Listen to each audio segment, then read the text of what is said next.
कुरानी कायदे में आज हम जो तख्ती पढ़ने जा रहे हैं वो मद्दात है, यानी मद के मायने लंबा करना, खींचना, और मद की जमा क्या है? मद्दात।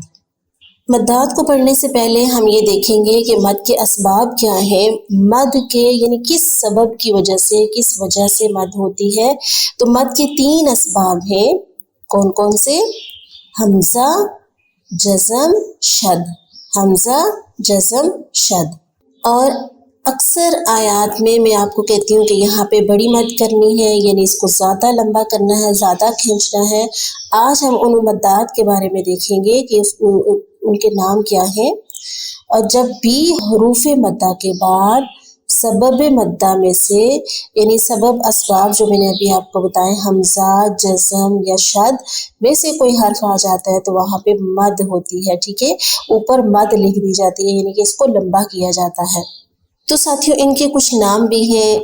एक का नाम है मद्दे मुत्तसिल, और दूसरी मद को कहते हैं मद्दे मुनफसिल, और तीसरी मद है मद्दे लाजिम।